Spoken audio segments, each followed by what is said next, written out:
तो यार कैसे हो आप सब। मेरा नाम है हासिब। अभी आपका सीयूईटी एग्जाम हो चुका है। तो आपके इस एग्जाम का लेवल क्या था उसके बारे में हम इस वीडियो में बात करेंगे। इसके साथ साथ क्या इस एग्जाम का कट ऑफ जा सकता है वो भी मैं आपके साथ शेयर करूंगा। और जो यहाँ पर आपका टॉपर बच्चा निकल कर आएगा सीयूईटी एग्जाम का, उसका क्या स्कोर हो सकता है, वो सारी चीजें मैं आपके साथ इस वीडियो में शेयर करूंगा। इसके साथ साथ जो आपका निमसेट एग्जाम है उसकी भी कुछ इन्फॉर्मेशन अभी आई है। यहाँ पर पूरा आपका इन्फॉर्मेशन ब्राउचर नहीं आया है, लेकिन आपका एग्जाम कब होना है वो डेट आ गई है। किस समय पर आपका एग्जाम होगा वो समय भी आ चुका है। इसके साथ साथ जो आपके कुछ एनआईटीज हैं और कुछ ट्रिपल आईटीज हैं वो भी नए ऐड हुए हैं। तो यहाँ पर जो ओवरऑल सीट्स हैं वो भी बढ़ गई हैं। इसके साथ साथ जो आपका निमसेट एग्जाम है उसके लिए केवल 2 महीने बचे हैं। तो 2 महीने को आपको कैसे यूटिलाइज करना है, कौन सी गलतियां हैं जो आपको नहीं करनी है, कौन सी चीजें हैं जो आपको करनी ही करनी है, वो सारी चीजें मैं आपके साथ आज इस वीडियो में शेयर करूंगा। तो ये वीडियो आपके लिए काफी ज्यादा फायदेमंद साबित होगी, तो आप इस वीडियो को बिल्कुल भी स्किप नहीं करना। हम इस वीडियो को स्टार्ट करते हैं। तो सबसे पहले हम बात करते हैं सीयूईटी एग्जाम की। तो जब आपका ये एग्जाम हो गया तो उसके बाद मैंने मेरे टेलीग्राम चैनल पर एक पोस्ट शेयर की, जिसमें मैंने बच्चों से पूछा कि आपके अकॉर्डिंग इस पेपर का लेवल क्या था। तो वहां पर ज्यादातर बच्चे यही बोल रहे थे कि पेपर आपका मॉडरेट लेवल का था। उन्हें मतलब मीडियम लगा, ना बहुत इजी लगा ना बहुत ज्यादा डिफिकल्ट लगा। लेकिन पर्सनली जब मैंने इस पेपर के क्वेश्चंस देखे तो मुझे ऐसा लगा पेपर इजी था, क्योंकि जब मैंने 2021 में एग्जाम दिया था और अभी 2025 चल रही है, लेकिन इसके बाद भी मैथ के काफी सारे ऐसे क्वेश्चंस थे और इसके अलावा रीजनिंग के भी काफी ऐसे क्वेश्चंस थे जो मैं खुद सॉल्व कर पा रहा था, जिसने 4 साल पहले ही मैथ और रीजनिंग छोड़ दी है। तो मेरे अकॉर्डिंग ये पेपर आपका एक इजी पेपर था। अब इस पेपर का क्या कट ऑफ जा सकता है, तो इस पेपर को देखने के बाद मुझे ऐसा लगता है कि 190 नंबर अगर आप ला सकते हो तो आपको अच्छी यूनिवर्सिटी मिल जाएंगी। वैसे तो आपको इससे भी कम नंबर में भी यूनिवर्सिटी मिल जाएंगी, लेकिन मैं यहां पर बात कर रहा हूं टॉप यूनिवर्सिटीज की, तो वो आपको 190 नंबर तक ही मिलेंगी। उसके अलावा जो यहां पर टॉपर बच्चा होगा उसका क्या स्कोर हो सकता है, जैसा कि मैंने आपसे अभी बोला, मुझे ऐसा लगता है ये आपका एक इजी एग्जाम था। तो इस पेपर में मुझे ऐसा लगता है टॉपर के 270 तक नंबर जाएंगे। अब इसके अलावा कुछ बच्चे ऐसे होंगे जिनका सीयूईटी एग्जाम अच्छा नहीं गया, जिसको लेकर वो अभी निराश होंगे।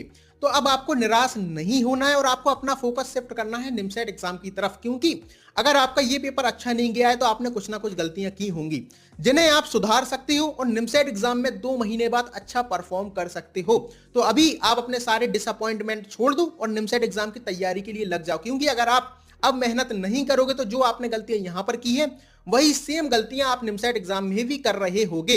इसके अलावा कुछ बच्चे ऐसे होंगे जिनका सीयूईटी एग्जाम अच्छा गया है, तो वो बच्चे भी निमसेट एग्जाम की सीरियसली तैयारी करें, क्योंकि जो आपके एनआईटीज के अंदर अपॉर्चुनिटीज मिलती है ना प्लेसमेंट के लिए, वो ज्यादा बेटर मिलती हैं इन यूनिवर्सिटीज के कंपैरिजन में। तो अगर आपका सीयूईटी एग्जाम अच्छा भी गया है तो इसे आप एक बैकअप की तरह रख लो, लेकिन निमसेट एग्जाम पर सीरियसली फोकस करो। अब इसके बाद हम बात कर लेते हैं निमसेट एग्जाम के बारे में, क्योंकि बहुत सारे ऐसे बच्चे थे जो इस बात को लेकर काफी ज्यादा स्ट्रेस में थे कि भैया अभी तक निमसेट के फॉर्म भरना भी स्टार्ट नहीं हुए हैं, कोई नोटिफिकेशन भी नहीं आई है, कहीं ऐसा तो नहीं निमसेट एग्जाम होगा ही नहीं। तो इस चीज को लेकर उनकी प्रिपरेशन काफी ज्यादा खराब हो रही थी। मैं उस चीज को लेकर उन्हें समझा भी रहा था कि जब वहां पर ऑफिशियल वेबसाइट पर यह बोला हुआ है कि जो आपकी इंफॉर्मेशन ब्राउचर कमिंग सून वहां पर लिखा आ रहा है, तो बिल्कुल आपका निमसेट एग्जाम होगा, आप क्यों स्ट्रेस में हो।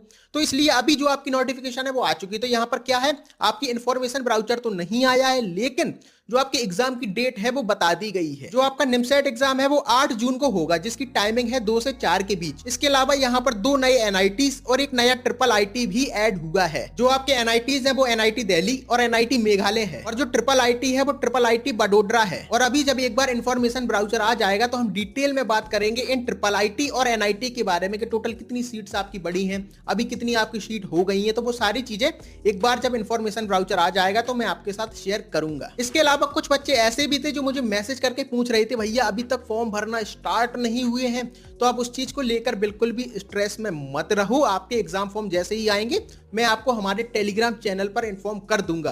तो अगर आपने अभी तक हमारे टेलीग्राम चैनल को ज्वाइन नहीं किया है तो जरूर ज्वाइन कर लेना, डिस्क्रिप्शन में आपको लिंक मिल जाएगी। क्योंकि जो वीडियो होती है वो बनाने में मुझे 1 दिन या 2 दिन या कभी कभी ज्यादा समय भी लग जाता है, लेकिन टेलीग्राम पर तुरंत ही मैं आपको वहां पर तुरंत बता देता हूं कि क्या इंफॉर्मेशन आई है आपके निमसेट एग्जाम से रिलेटेड। तो आपको डिस्क्रिप्शन में लिंक मिलेगा, वहां जाओ और वहां जाकर हमारे टेलीग्राम चैनल को ज्वाइन कर लो। अब इसके बाद हम बात कर लेते हैं निमसेट के लास्ट 2 मंथ की स्ट्रेटेजी के ऊपर, क्योंकि अभी भी बहुत सारे ऐसे बच्चे हैं जिन्होंने अभी भी प्रिपरेशन स्टार्ट नहीं की और वो ये पूछते हैं क्या भैया 2 महीने में पढ़ के इस एग्जाम को क्रैक करना पॉसिबल है। मैंने हमारी पिछली वीडियो के अंदर भी बोला था, जो मैंने 3 महीने वाली वीडियो बनाई थी, कि 3 महीने में पढ़ना पॉसिबल नहीं है। अगर आप चाहते हो कि आप एकदम स्क्रैच से पढ़ोगे और इस एग्जाम को क्रैक कर दोगे, तो 3 महीने में पॉसिबल नहीं है। तो ये तो तब भी 2 महीने बचे हैं, तो 2 महीने में एकदम स्क्रैच से पढ़ के आप इस एग्जाम को क्रैक नहीं कर सकते।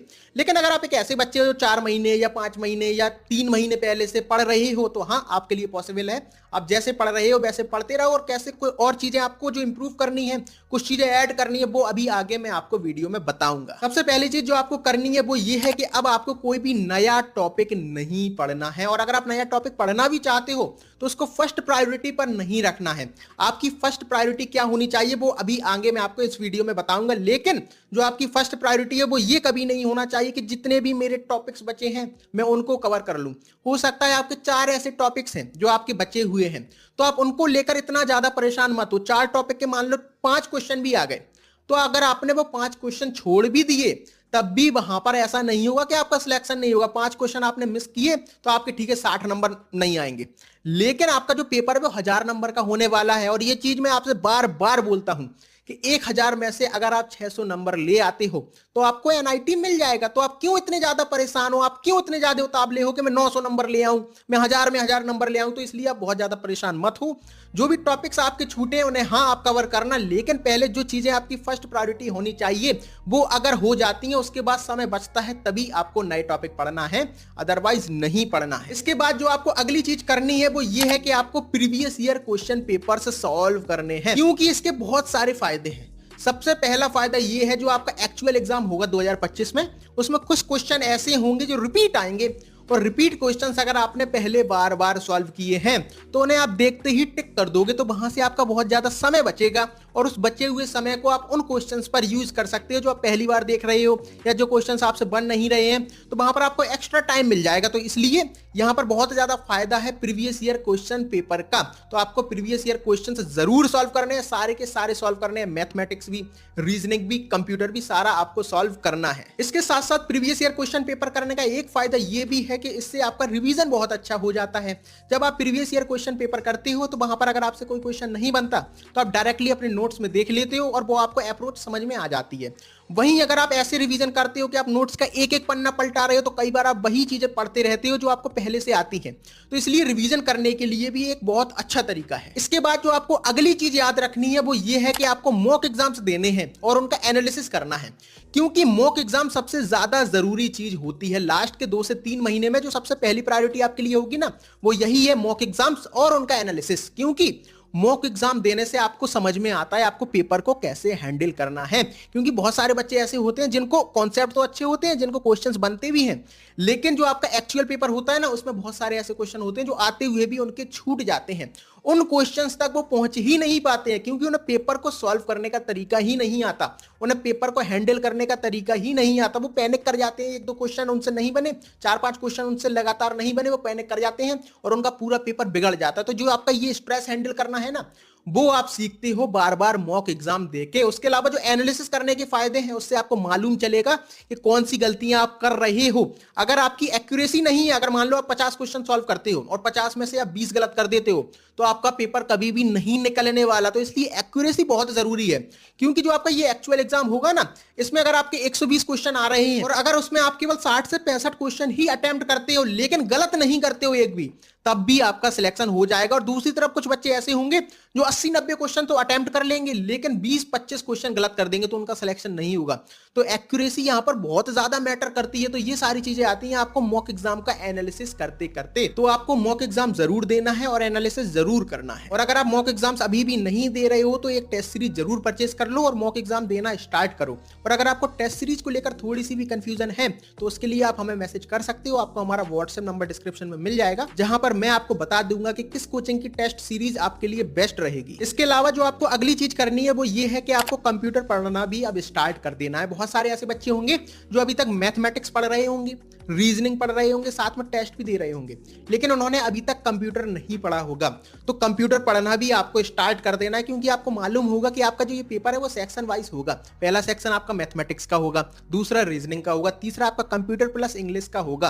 तो कंप्यूटर के लिए आपको अलग से समय मिल रहा है, तो उस समय में आपको कंप्यूटर ही सॉल्व करना है। तो कंप्यूटर आप अभी से पढ़ना स्टार्ट कर देना। अभी आपके पास 2 महीने बच रहे हैं, 1 महीने में आप कंप्यूटर पूरा पढ़ लो, पूरा सिलेबस कवर कर लो, क्योंकि यहाँ पर सीयूटी के कंपैरिजन में यहाँ पर आपका सिलेबस कम होता है कंप्यूटर का, तो आप 1 महीने में कवर कर सकते हो। तो 1 महीने में आप सिलेबस कवर कर लो, और उसके बाद जो अगला 1 महीना होगा उसमें आप रिवीजन कर लो और आप इसके टेस्ट दे लो। इसके अलावा इस टाइम पर बहुत सारे ऐसे बच्चे होंगे जो मल्टीपल टेस्ट सीरीज परचेस करने का सोचेंगे, क्योंकि वो ये सोचेंगे कि अभी तो टेस्ट सीरीज का प्राइस कम हो गया है, तो मैं इस कोचिंग की भी टेस्ट सीरीज ले लेता हूं, इस दूसरी कोचिंग की भी टेस्ट सीरीज ले लेता हूं। तो आपको ये चीज नहीं करनी है।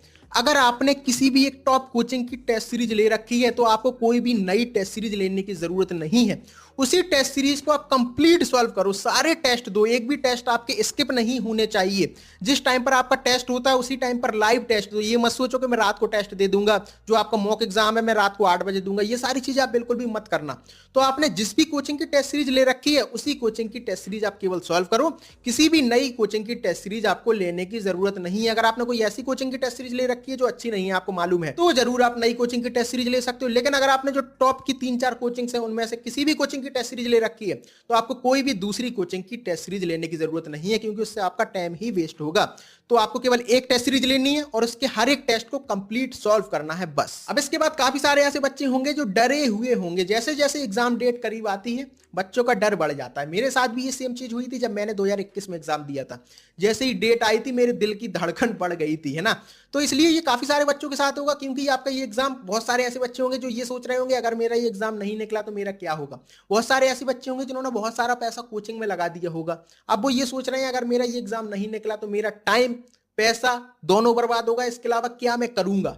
तो इसलिए ये डर आपके दिमाग में आएगा, आपके दिल में आएगा। लेकिन मेरी एक सिंपल सी बात समझो, इस डर से किसी भी तरीके का फायदा आपका नहीं होने वाला है। जब ये चीज मेरे साथ भी हुई थी तो मैंने बस इग्नोर किया, मैंने सिंपल दिमाग से निकाल दिया, क्योंकि मेरे हाथ में केवल एक ही चीज है, वो है पढ़ना।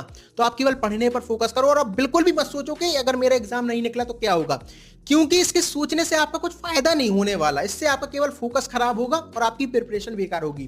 तो आप बिल्कुल भी कुछ मत सोचो और केवल पढ़ने पर ध्यान दो। अब इसके बाद आखिरी चीज जो मैं आपको कहना चाहूंगा कि इस बचे हुए 2 महीने में एकदम डेडिकेशन के साथ पढ़ाई में लग जाओ।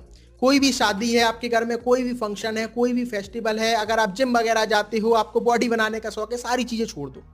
2 महीने केवल फोकस के साथ पढ़ लो। जब मैं इस एग्जाम की प्रिपरेशन कर रहा था तो मेरे सर ने भी मेरे से बोला था कि अभी ईद है, घर मत जाओ, तुम्हारी ईद उस दिन होगी जिस दिन तुम्हारा निमसेट का रिजल्ट आएगा। और जब मेरा निमसेट का रिजल्ट आया, मेरी 197 रैंक आई, उस दिन मैंने सर से गले मिला और सर ने बोला कि आज तुम्हारी ईद है।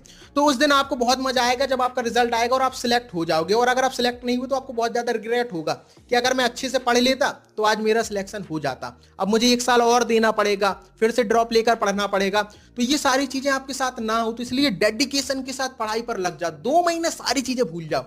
क्या आपके घर में शादी है, कौन से त्योहार है, सब भूल जाओ, क्योंकि शादियां त्योहार ये आते रहेंगे। ये पेपर आपका नहीं आने वाला, और इस पेपर के लिए आपने पिछले 7 महीने 8 महीने तैयारी की है, बहुत मेहनत की है। तो लास्ट के टाइम पर इसको बिगाड़ना नहीं है, क्योंकि लास्ट के 2 महीने वही टाइम होता है जिसमें अगर कोई बच्चा ऐसा है जिसने बहुत अच्छे से तैयारी नहीं की है, थोड़ी बहुत पढ़ रहा था, उस 2 महीने में पढ़ के वो एग्जाम को निकाल लेता है। और दूसरी तरफ कुछ बच्चे ऐसे भी होते हैं जो 8 महीने 7 महीने तो बहुत अच्छे से पढ़ रहे थे, लास्ट के 2 महीने में उन्हें डर लगने लगा कि मेरे से निकलेगा नहीं निकलेगा, मेरे तो स्कोर नहीं आ रहा, उन्होंने अच्छे से पढ़ना नहीं बंद कर दिया, उसके बाद उनका सिलेक्शन नहीं होता। तो ये लास्ट के 2 महीने आपकी प्रिपरेशन को बूस्ट कर सकते हैं, आपको NITs तक पहुंचा सकते हैं, और अगर आपके अच्छे स्कोर आ रहे थे तो आपके स्कोर बर्बाद भी कर सकते हैं। तो अब ये आपके हाथ में है, आपको NIT के अंदर जाना है या नहीं जाना है। तो अपने 2 महीने को अच्छे से यूटिलाइज करो और अपनी पूरी जान लगा दो। तो मुझे उम्मीद है ये वीडियो में आपको काफी कुछ सीखने को मिला होगा और इस वीडियो ने आपको मोटिवेट भी किया होगा। हम आपसे मिलते हैं किसी और वीडियो में। अगर आपको ये वीडियो इन्फॉर्मेटिव लगी है तो इस वीडियो को लाइक कर देना, और अगर आपने अभी तक हमारे इस चैनल को सब्सक्राइब नहीं किया है तो वो भी कर लेना। हम आपसे मिलते हैं किसी और वीडियो में, जब तक के लिए आप अपना ख्याल रखना। बाय।